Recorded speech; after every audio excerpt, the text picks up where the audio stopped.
Il-Gramastru La Vallett li ftit xurilu tajċ kemm kien hemm inqabes għalih għax individwu iddeċida li jarma gabbana tal-hot dogs bis-swit tiegħu issa għandu villaġġ sħiħ.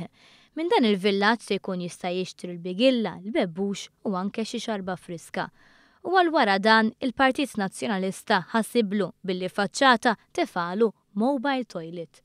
Hija din ix-xena li bħalissa qed tikkaratterizza d-daħla tal-Belt, il-post fejn il-Partit Nazzjonalista se jkun qed jorganizza l-festi tal-Indipendenza. Min qudiem il-Parlament saħdejn Kastilja, il-Partit Nazzjonalista rama gabbani, friġiż, imwejjed u siġġijiet.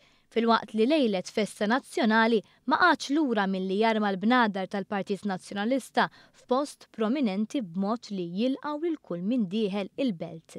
Fil-bidu ta' din is-sena, l-istess kap tal-partit tkellem dwar kif id-daħla tal-Belt kellu jkun liberu minn kull xorta ta' armar. Għalih l-armar fid-daħla tal-Belt Valletta huwa insult lejn il-proġett ta' Renzo Piano, saħansitra dwar dan rid jiġġieled lill-Gvern. Peress qegħdin fl-oppożizzjoni, mill-oppożizzjoni li nistgħu nagħmlu huwa li niġġieldu kontra l-Gvern meta jrid ikasbar jew jarmi jew jinsulta l-kultura tagħna. Dwar gabbana li tneħħiet ftit tal-ħin wara għax ma tqeditx skont il-permess, il-medja tal-Partit Nazzjonalista tkellmet ħafna.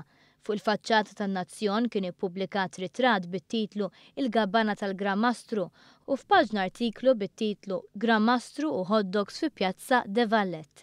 Saħansitra l-Viċi Sindku Nazzjonalista Krist Mikallef ukoll kiteb kif il-gabbana kienet tonqos mir-rispett lejn il-Belt Valletta. Iżda llum 7 xhur wara, il-Partit Nazzjonalista donnu qed jaħsibha differenti. L-Gramastru mhux gabbana waħda millu, iżda villaġġ sħiħ. Villaġġ li l-protagonist fih mistenni jkun Simon Busuttil.